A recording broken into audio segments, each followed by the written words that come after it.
Estamos estudiando en este momento el capítulo 2 de la Confesión de Fe de Londres de 1689, y ya que hemos estado 2 domingos fuera de aquí, vamos a dar un breve repaso de lo que vimos la semana antes pasada o antes pasada.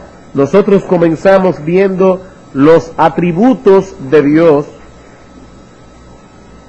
tema que se trata en el párrafo 1 del capítulo 2 de la Confesión de Fe, Dios y la Santa Trinidad. Y en ese párrafo vimos que los autores de la Confesión de Fe de Londres nos hablan de la singularidad de Dios, eso significa que solo hay un Dios. En segundo lugar, de la independencia o de la existencia propia o aceidad de Dios, que Dios existe y subsiste por sí mismo. Él no necesita de nada ni de nadie. Eso lo vamos a ampliar más en la mañana de hoy. En tercer lugar, vimos la incomprensibilidad de Dios, es decir, que aunque Dios puede ser conocido, Él no puede ser conocido completamente. Dios puede ser conocido porque Él se nos ha revelado, por eso no somos agnósticos. La diferencia entre un agnóstico y un ateo es que mientras el ateo niega radicalmente la existencia de Dios, el agnóstico dice, no podemos saber si hay un Dios, pero nosotros decimos, sí hay un Dios.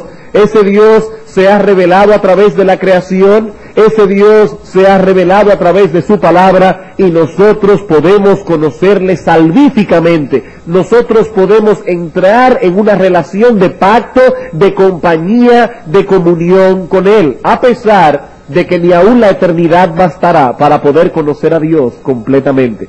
Él es incomprensible. En cuarto lugar, vimos la espiritualidad de Dios. Dios es espíritu, no tiene cuerpo ni forma de hombre. En quinto lugar, vimos la infinidad de Dios, es decir, que no podemos ponerle límites a los atributos divinos. Sexto, vimos la soberanía de Dios, aunque eso también lo ampliaremos hoy, su alcance, su gobierno y su meta. Séptimo, vimos el amor de Dios y finalmente la justicia de Dios. Veo que ya me pasé del bosquejo. El amor de Dios, la justicia de Dios, y en la justicia de Dios vimos específicamente su descripción positiva. Esa justicia de Dios lo lleva a recompensar a aquellos que le buscan. Vemos, por ejemplo, en Hebreos capítulo 11, versículo 6, que dice que para acercarse a Dios hay que creer que le hay y que Él es galardonador de los que le buscan. Y la descripción negativa de la justicia de Dios es que Dios ha prometido castigar también a los culpables. Dios castigará a los culpables. Dice la Escritura que Él es grande, misericordioso, tardo para la ira, grande en misericordia, pero no tendrá por inocente al malvado. En la mañana de hoy nosotros vamos a entrar a estudiar el párrafo 2 del capítulo 2. Y así como el párrafo 1 nos habla de los atributos de Dios, podemos decir que este párrafo nos habla de las relaciones de Dios con sus criaturas.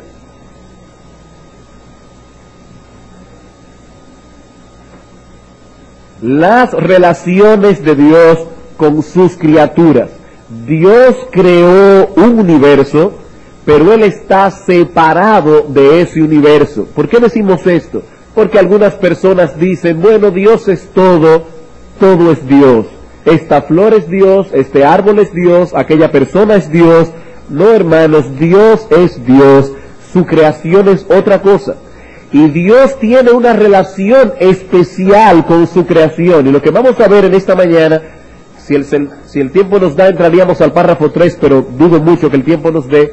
Pero vamos a tratar de ver hoy en la mañana por completo el párrafo 2, por lo menos, que nos habla de esa relación que tiene Dios con sus criaturas. Y en primer lugar, vemos en el párrafo 2 su independencia autosuficiente de ellas. Como ustedes pueden ver, algunas de las cosas que veremos hoy en la mañana la vimos en el párrafo anterior, pero esta vez lo veremos más ampliado.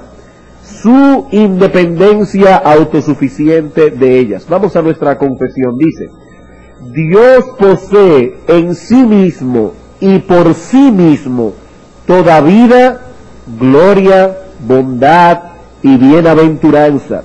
Es suficiente en todo en sí mismo y respecto a sí mismo, no teniendo necesidad de ninguna de las criaturas que Él ha hecho, ni derivando ninguna gloria de ellas, sino que solamente manifiesta su propia gloria en ellas, por ellas, hacia ellas y sobre ellas. ¿Qué nos están diciendo los autores de la Confesión de Fe?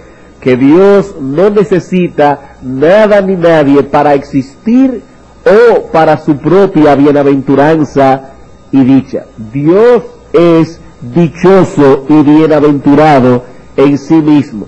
Nosotros necesitamos una serie de cosas para poder estar felices, o por lo menos para poder suplir nuestras necesidades de alimento, de comida, de bebida, aún la necesidad que tenemos de compañía de otras personas. Dice la Escritura que no es bueno que el hombre esté solo, no es completo que el hombre esté solo. Sin embargo, Dios estuvo solo durante toda la eternidad pasada. Y durante toda esa eternidad Dios estuvo completo en sí mismo. Nosotros no podemos decir de Dios lo que Él dice de nosotros. Nosotros no podríamos decir, no es bueno que Dios esté solo. Porque Dios no necesita de nosotros para seguir existiendo. Dios no necesita de nosotros para ser feliz. Dios no necesita de nosotros para sentirse pleno, completo, dichoso, acabado. Dios es suficiente en sí mismo. Por ejemplo, hace muchos siglos atrás, una persona dijo que Dios tenía que crearnos para poder manifestar su amor. Dios es amor y por lo tanto era necesario que Dios creara criaturas hacia las cuales poder manifestarles su amor. ¿Qué podemos decir a esa declaración? Que es totalmente falsa. Dios no necesitaba a nadie, ni siquiera para amar, porque Dios se ama a sí mismo. Dios es tres personas. El Padre ama al Hijo con un amor único y especial. El Padre y el Hijo aman al Espíritu Santo en un amor único y especial. Y el Espíritu Santo ama al Hijo y al Padre con un amor único y especial. Dios no necesitaba nada ni nadie para manifestar su amor. Por eso nuestro Señor Jesucristo decía en su oración sacerdotal: Padre, muéstrales la gloria que tuve contigo antes que el mundo fuese, y que los has amado a ellos como también a mí me has amado. Por otro lado, en cuanto a la gloria de Dios, es verdad que nosotros, sus criaturas, debemos glorificar a Dios. Es verdad que los cielos cuentan la gloria de Dios, pero Dios tiene gloria en sí mismo. Lo único que nosotros hacemos es reconocer esa gloria, pero nosotros no le añadimos gloria a Dios con nuestra adoración. Nosotros no le añadimos gloria a Dios con nuestra alabanza. Él es glorioso, independientemente de si el hombre lo reconoce o no, independientemente de si la creación está allí manifestando su gloria o no. Dios posee gloria en sí mismo. Por eso dicen los autores que Él es suficiente en todo, en sí mismo y respecto a sí mismo, no teniendo necesidad de ninguna de las criaturas que Él ha hecho, ni derivando ninguna gloria de ellas. Dios no deriva gloria de ellas. Él es glorioso sin nosotros. Hermanos, ¿quién es la gloria de Dios el Padre? ¿Quién es la gloria de Dios el Padre? Hermana Soraya, el Hijo. Hebreos capítulo 1, versículo 2 y 3, dice la palabra de Dios ahí que Cristo es la manifestación de su gloria. Cristo es la gloria de Dios. ¿Y cuándo comenzó a existir Cristo? No, Él ha existido desde siempre. Por lo tanto, Dios desde siempre ha tenido gloria, su propio Hijo. En segundo lugar, y esta es la parte que más trataremos extensamente, Los autores de la confesión nos hablan del completo dominio que tiene Dios sobre sus criaturas. Dice el párrafo: Él es la única fuente de todo ser, de quien, por quien y para quien son todas las cosas. Como ustedes pueden ver, esto es casi una paráfrasis o casi una cita exacta de un texto bíblico. ¿Quién recuerda qué texto es ese? ¿De qué texto están citando los autores aquí, hermano Luis Aramilet? Romanos 11:36 dice que de Él, por Él y para Él son todas las cosas, teniendo sobre ellas el más soberano dominio, y haciendo por ellas, para ellas y sobre ellas toda su voluntad. Dios es soberano. Dios es soberano sobre su creación. Dios es soberano en su providencia y Dios es soberano en la redención. ¿Qué queremos decir con esto? Bueno, queremos decir en primer lugar que cuando Dios creó, no consultó a nadie para crear. Él creó las cosas como Él entendía que debía crearlas. Y como dice el profeta Isaías, ¿quién fue su consejero cuando Dios estaba creando las estrellas o cuando Dios estaba creando el mundo? ¿Quién le dijo a Dios, haz lo mejor de esta manera? Hermanos, ¿por qué Dios hizo el mundo redondo, la tierra redonda, y no la hizo cuadrada? ¿O por qué Dios hizo que girara en una órbita alrededor del Sol? ¿O no hizo que el Sol girara en vez de la Tierra? ¿O por qué hizo 9 planetas en esta galaxia y no hizo más? ¿Por qué Dios le puso anillos a Saturno y no le puso anillos a la Tierra o no le puso anillos a Plutón? Porque Dios lo decidió hacer de esa manera. ¿Por qué el cielo es azul? ¿Por qué las hojas de los árboles mayormente son verdes? Porque Dios decidió que fuera de esa manera. ¿Por qué el mulo es tan mulo? Y el mono parece como más astuto. Porque Dios quiso que el mulo fuera un burro y que el mono fuera un poquito más sagaz. No podemos decir más inteligente, pero más astuto. Dios lo hizo de esa manera. ¿Por qué las mariposas son tan hermosas y los sapos son tan repugnantes? Porque Dios en su soberanía decidió hacerlo de esa manera. Él es soberano en su creación y nadie puede detener su mano y preguntarle, Dios, ¿por qué tú haces las cosas de esta manera? Él es soberano. Pero además de que Él es soberano en su creación, Él es soberano en la providencia. Dice la Escritura que a algunas personas Dios decide darles salud, a otras personas Dios decide darles enfermedad.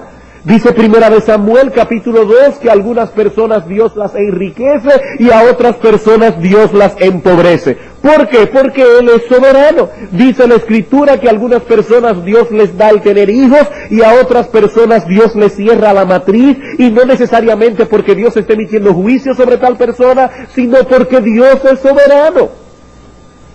Él gobierna su creación como Él entiende que es más sabio. Y como Dios sabe que Él es infinito en sabiduría, Él ha decidido tomar la rienda de la creación que la ha hecho antes que dejar esas riendas en las manos del hombre. Y gracias a Dios, hermanos, que Él es soberano en su providencia. La providencia de Dios lo controla todo. Dios controla, por ejemplo, las materias inanimadas. Dios controla las materias inanimadas.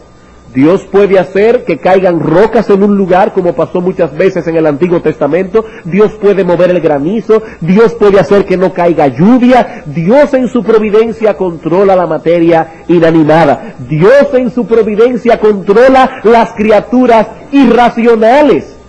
Vemos, por ejemplo, cómo Elías fue alimentado en el arroyo de Querit a través de cuervos que le llevaban pan y carne. Vemos cómo un gran pez se tragó a Jonás. Vemos cómo un pez que Pedro tomó tenía un estatero en la boca, porque Dios puede controlar las criaturas irracionales y moverlas efectivamente hacia donde Él quiere moverlas. Pero Dios también controla a los hijos de los hombres, aún los impíos. El más perverso y rebelde de los hombres no está fuera del foco del control de Dios. Dios es soberano. Por eso cuando los hermanos de José cometieron el pecado, el grave pecado de venderle a un grupo de mercaderes, y José vino a parar a Egipto, cuando José se revela a sus hermanos en Génesis capítulo 45, ¿qué le dice José? No os pese el haberme vendido, porque Dios me trajo aquí para preservación de vida. No me enviasteis vosotros aquí, dice José, Dios lo hizo a través de vuestro pecado. Pero quizás el ejemplo más grande de todos que alguien dio la semana antes pasada es el ejemplo de nuestro Señor Jesucristo. Él fue crucificado por el pecado de los judíos y de los romanos que tuvieron que ver con ese homicidio. Sin embargo, dice la palabra de Dios que todos ellos hicieron solamente aquello que la mano de Dios había determinado desde antes que iba a suceder. Dios controla las criaturas pecaminosas. Y hermanos, eso debe ser un consuelo para nosotros. Cuando las hermanas que tienen esposos inconversos se sienten amenazadas por estas personas que no temen a Dios, deben recordar que sus esposos inconversos no están fuera del control de Dios. Sus esposos inconversos no están fuera del control de Dios. Cuando nosotros vemos cómo algunos impíos quieren agredirnos, cómo quieren hacernos daño, cómo quieren frustrar nuestros planes y propósitos, hermano, no olvides, Dios es soberano. Y Dios controla aún el error y el pecado de los demás. No estamos diciendo con esto que Dios mueve a los impíos a que pequen contra nosotros, de ninguna manera. Lo que estamos diciendo es que el pecado de ellos no está fuera de su control. Y en algunos momentos Dios decide dejar a los pecadores en su maldad, porque el pecado de ellos va a cumplir a la larga el propósito de Dios. Los hermanos de José tenían envidia, eso estaba en su corazón. ¿Qué hizo Dios? Que soberanamente decidió no frenar la envidia de ellos. Le dio rienda suelta a la envidia de los hermanos de José, porque esa envidia cumpliría el propósito divino. Y cuando los creyentes pierden de perspectiva que Dios es soberano y que Dios está en control, se llenan de amargura, de temor y desasosiego. Porque ellos no están viendo a Dios. Ellos están viendo al diablo, o en última instancia están viendo a la criatura. Pero no están viendo a Dios, detrás de Satanás inclusive, y detrás de las criaturas. Dios es soberano. Pero Dios no solamente es soberano en la creación y en la providencia. Muchos evangélicos al día de hoy estarían dispuestos a reconocer eso, pero no quieren llegar hasta el final. Dios es soberano en la salvación. ¿Y eso qué significa? Para usar un lenguaje bíblico en un tema tan conflictivo, vamos a citar Romanos capítulo 9. Que Dios tiene misericordia del que Él quiera tener misericordia. Que Dios al que quiere endurecer, endurece, y Dios al que quiere mover eficazmente a la salvación, lo mueve eficazmente a la salvación. ¿Cómo podemos creer, hermanos, que Dios es soberano en su creación, que Dios es soberano en la providencia, pero que Él no es soberano en la redención? Que la salvación en última instancia está en las manos de un hombre pecador que es rebelde contra Dios y que no quiere saber de su ley y de sus designios. Si la salvación estuviese en las manos del pecador, y es el pecador quien tiene la última palabra, hermanos, nadie, absolutamente nadie podría ser salvo, porque el pecador no quiere venir a Cristo. El pecador no quiere venir a Cristo. Por lo tanto, Dios, en su soberanía y en su poder, tiene que obrar en la voluntad del pecador, tiene que obrar en el querer, de tal manera que nosotros querramos lo que Él quiere que nosotros querramos. Pero el hombre entonces ¿es libre o no es libre? Bueno, depende a qué usted le está llamando libertad. El hombre es libre. ¿En qué sentido? En el sentido de que el hombre puede hacer cualquier cosa que él quiera hacer. El hombre puede hacer lo que él quiera hacer. Lo que el hombre no puede es querer otra cosa distinta a lo que él quiere. Hermano, explíqueme ese acertijo. Bueno, voy a explicarlo usando un ejemplo que usamos el año pasado en la clase de los decretos de Dios. Vamos a suponer, hermanos, que aquí tenemos dos jaulas. En una tenemos a un buitre y en otra tenemos a un gorrión. Vamos a suponer que nosotros ponemos delante del buitre carroña y le ponemos alpiste. Y le decimos, buitre, come lo que tú quieras. Aquí tienes un cerdo que murió hace 5 días, putrefacto, y aquí tenemos alpiste. Hermano, ¿qué va a escoger el buitre? ¿Qué va a escoger el buitre? la carroña porque esa es su naturaleza. Él está escogiendo libremente, pero nosotros ya sabemos lo que él va a elegir. Él va a elegir carroña porque es un buitre. Pero ahora vamos al gorrión y le decimos, gorrión, aquí está lo que el buitre dejó del cerdo putrefacto, queda todavía para ti, y aquí hay alpiste. Escoge libremente. ¿Qué va a escoger el gorrión? Libremente cogerá alpiste, porque esa es su naturaleza. Cuando le ponemos al pecador la salvación y el pecado, y le decimos, escoge libremente, el pecador escogerá el pecado, porque esa es su naturaleza. Él está muerto en sus delitos y pecados. Dice la palabra de Dios que él está dañado, su voluntad no le permite escoger la salvación. ¿Qué hace Dios entonces en algunas personas? Que obra en su voluntad el querer como el hacer, de tal manera que el pecador es movido eficazmente a querer lo que Dios quiere que él quiera. Y cuando el pecador viene a Cristo en arrepentimiento y fe, es un acto libre, porque él quiere a Cristo ahora. Nadie le está poniendo una pistola en el pecho para que se arrepienta. Él lo está haciendo libremente, pero fue Dios que obró en su voluntad para que él quiera eso. ¿Es libre el hombre? Sí, es libre en que él puede hacer lo que quiera. Lo que el hombre no es libre es en querer otra cosa distinta a lo que él quiere.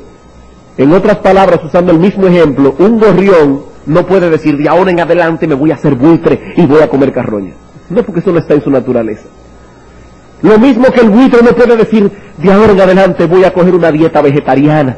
No, él no puede hacer eso, porque es buitre. De igual manera, ningún pecador sin la gracia de Dios puede decir, de ahora en adelante voy a ser un santo. No, tiene que venir la gracia de Dios. ¿Qué debe hacer entonces el pecador? Clamar a Dios por misericordia. Clamar a Dios por misericordia, porque solo Dios puede darle arrepentimiento, solo Dios puede darle fe. Esa es la verdad que está revelada en las Sagradas Escrituras. A Jacob amé y a Esaú aborrecí. ¿Por qué Dios? Porque yo no decidí hacer de ese modo. ¿Acaso puede preguntarle el barro al alfarero, ¿por qué me hiciste así? No, hermanos, Dios es soberano en la salvación. Y quiero leer aquí un texto de A.W. Pink. Lo voy a hacer con un doble propósito. Primero, porque el libro en lo que voy a leer es muy bueno, muy atinado. Y en segundo lugar, para abrirles el apetito para que lean este libro completo sobre la soberanía de Dios. Puede ser un gran consuelo, hermano, para vosotros. Dice, y es un poco extenso lo que voy a leer, la soberanía de Dios es una expresión en otros tiempos generalmente entendida. Era una expresión usada comúnmente en la literatura religiosa, eso era en el pasado.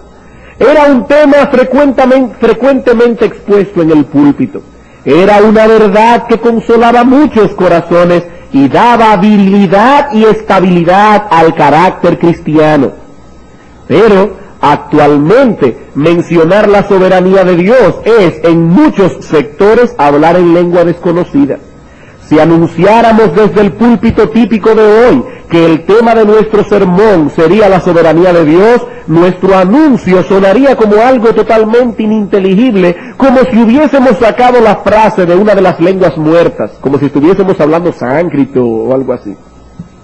Es lamentable que sea así, es lamentable que la doctrina, que es llave de la historia, intérprete de la providencia, trama y urdimbre de las Escrituras y fundamento de la teología cristiana, sea tan poco entendida y tan tristemente descuidada. La soberanía de Dios, ¿qué queremos decir con esta expresión? Queremos decir la supremacía de Dios, que Dios es Rey, que Dios es Dios.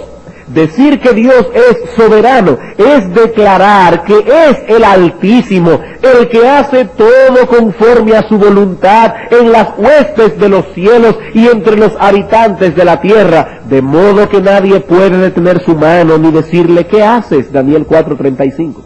Decir que Dios es soberano es declarar que Él es omnipotente, el poseedor de toda potestad en los cielos y en la tierra, de modo que nadie puede frustrar sus consejos, impedir sus propósitos, ni resistir su voluntad. Salmo 115:3.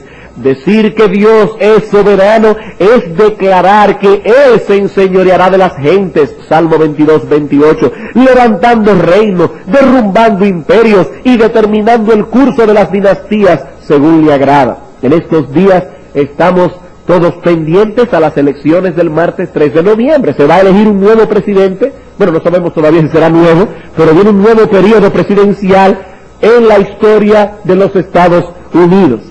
Y por lo menos sé que hay un grupo de personas, yo entre ellos, estamos interesados en saber si va a ganar Bill Clinton, si va a ganar Bush, si va a ganar Ross Perot. Usted puede tener sus simpatías y decir, bueno, yo quisiera que ganara Bush, no quisiera que ganara Clinton.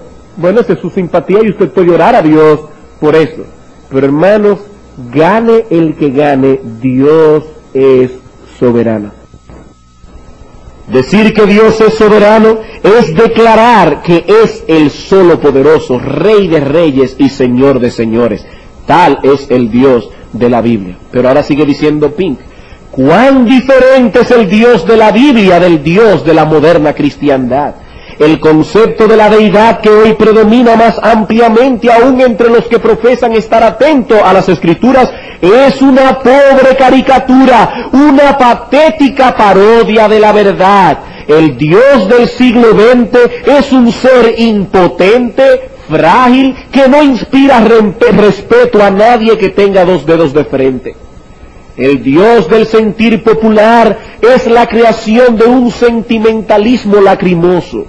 El Dios de muchos púlpitos de la actualidad es más digno de compasión que de temor reverente.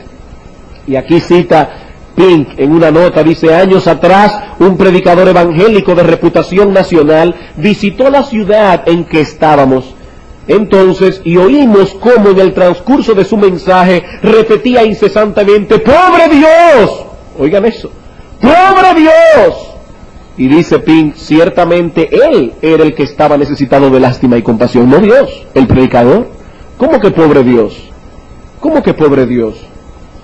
Decir que Dios Padre se ha propuesto la salvación de toda la humanidad, que Dios Hijo murió con la intención expresa de salvar a toda la raza humana, y que Dios el Espíritu Santo está ahora procurando ganar el mundo para Cristo, cuando según puede observarse comúnmente es obvio que la gran mayoría de nuestros semejantes está muriendo en pecado y pasando a una eternidad sin esperanza, equivale a decir que Dios Padre ha sido decepcionado, que Dios el Hijo ha quedado insatisfecho y que Dios el Espíritu Santo está derrotado. Eso es lo que quiere decir. Quizás hayamos planteado la cuestión crudamente, pero la conclusión es inevitable. Argumentar diciendo que Dios está haciendo todo lo que puede para salvar a la humanidad entera, pero que la mayoría de los hombres no deja que Él lo haga, equivale a decir que la voluntad del Creador es impotente y que la voluntad de la criatura es omnipotente. Echar la culpa al diablo, como muchos hacen, no resuelve la dificultad, pues si Satanás está frustrando el propósito de Dios, es que Satanás es todopoderoso y Dios ya no es el ser supremo. Declarar que el plan original del Creador ha sido frustrado por el pecado es destronar a Dios. Hermanos, ¿qué nos dice la Escritura? Dice que Cristo vería el fruto de la aflicción de su alma y quedaría satisfecho. Y el fruto de la aflicción de su alma, Él vino a morir en una cruz. ¿Para qué? Dice Mateo capítulo 1, llamará su nombre Jesús, porque Él salvará a su pueblo de sus pecados. No dice allí que Él hará posible la salvación de ciertas personas, sino que Él vendrá, morirá en la cruz y ciertamente, irremediablemente, Él procurará y hará efectiva la salvación de los suyos. Efesios capítulo 5, versículo 25, maridos, amad a vuestras mujeres, así como Cristo amó a la iglesia y se entregó por ella. Dios es soberano. A aquellos por quienes Cristo murió, el Espíritu Santo les aplicará la salvación efectivamente y vendrán a la salvación. Por eso dice el Señor en un pasaje del Evangelio, vendrán muchos de oriente y del occidente y se sentarán a la mesa con Abraham, Isaac y Jacob. El pecador dice, no vendré. Pero Dios dice vendrán. Dios dice vendrán. Y vendrán. Y prueba de ello, hermanos, es que estamos aquí. Nosotros no queríamos venir, pero Dios obró en nuestro querer por su buena voluntad. Hermano, pero esto es un misterio que yo no entiendo. Bueno, yo quiero confesar que yo tampoco lo entiendo, pero eso es lo que dice la Escritura. Nadie puede venir a mí si el Padre que me envió no le trajere. No, hermano, pero es que lo que pasa es que Dios elige a quienes Él sabe que iban a creer. ¿Qué dice Primera de Pedro, capítulo 1? Dice que Dios nos eligió de acuerdo a su presciencia. ¿Y qué significa eso? ¿Significa que Dios sabía de antemano quiénes iban a creer y por eso los eligió? No, Dios sabía de antemano que ninguno íbamos a creer porque éramos duros de corazón y estábamos en nuestros pecados. Pero Dios eligió a algunos a quienes Él amó desde antes de la fundación del mundo para salvación. Hermanos, la palabra presciencia en la Escritura no significa un mero conocimiento intelectual, significa un amor afectivo. Por ejemplo, dice la Escritura, conoció Adán a su mujer y dio a luz a Caín. ¿Qué significa la palabra conocer allí? La palabra hebrea yada. Esa palabra significa que Adán y Eva tuvieron relaciones íntimas. No significa que Adán ese día conoció a Eva en un sentido intelectual. ¿Acaso no dice Dios en Amós capítulo 3, a vosotros solo, le dice Dios a Israel, he conocido de todos los pueblos de la tierra? ¿Eso significa que Dios no sabía que existían los filisteos, los cananeos? No, hermanos, lo que significa es que de todos esos pueblos, Dios eligió soberanamente al pueblo de Israel para ser su pueblo. Cuando dice Mateo capítulo 1 versículo 25 que José no conoció a María su mujer hasta que dio a luz a su hijo primogénito. ¿Qué significa la palabra conocer allí? La palabra ginosco en griego. Lo mismo que significa la palabra yada en hebreo. Que José no tuvo relación íntima con María hasta tanto ella no diera luz a Jesús. Eso es lo que significa. Y así seguimos viendo Mateo capítulo 7. ¿Qué le va a decir Cristo a los apóstatas? Nunca os conocí, yo nunca tuve una relación de amor con ustedes. ¿Qué quiso decir entonces Pedro cuando habló de que fuimos elegidos conforme al previo conocimiento de Dios? Que fuimos elegidos de acuerdo a ese amor soberano. Dios nos amó desde antes de la fundación del mundo. ¿Pero por qué a mí? ¿Por qué a mí? No lo sabemos, no lo sabemos. Pero sí podemos saber una cosa, no fue por nada bueno, fue conforme a su buena voluntad. No fue por nada bueno. En Efesios capítulo 2, versículo 1 se nos dice cuál era nuestra condición cuando Dios nos eligió. Vosotros estabais muertos en vuestros delitos y pecados. ¿Qué dice el Señor Jesucristo en Juan capítulo 16? No me elegisteis vosotros a mí, yo os elegí a vosotros. Hermanos, solo una mente racionalista puede negar la evidencia bíblica al respecto. Dios es soberano. El tiempo se nos está yendo, así que vamos a concluir con el resto del material.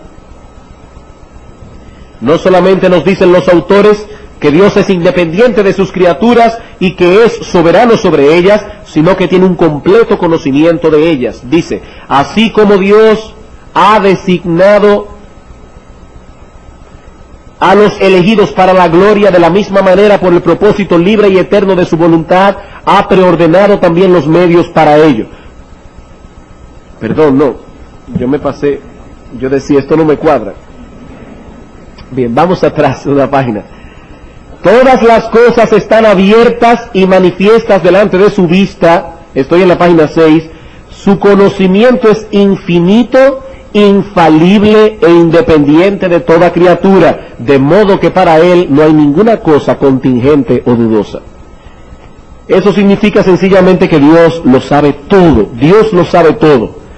Desglosándolo todavía un poco mejor, Dios conoce todas las cosas que han pasado, Dios conoce todas las cosas que están pasando, y Dios conoce todas las cosas que pasarán. Pero por si eso fuera poco, Dios conoce también todas las cosas que hubiesen podido ser y no han sido.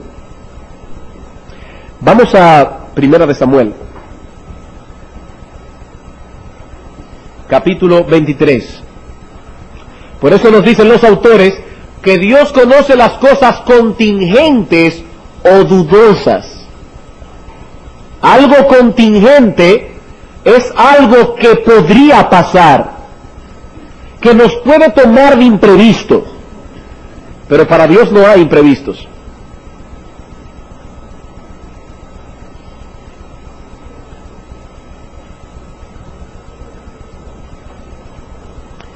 En 1 Samuel capítulo 23 encontramos a David en el desierto. Saúl está persiguiendo a David.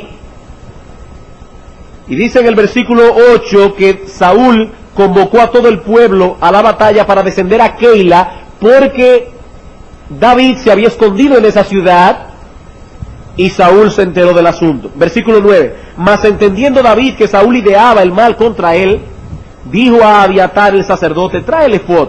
Y dijo David: Jehová Dios de Israel, tu siervo tiene entendido que Saúl trata de venir contra Keila a destruir la ciudad por causa mía. ¿Me entregarán los vecinos de Keila en sus manos? ¿Descenderá Saúl como ha oído tu siervo? Jehová Dios de Israel, te ruego que lo declares a tu siervo. Y Jehová dijo: sí, descenderá. Y de hecho descendió.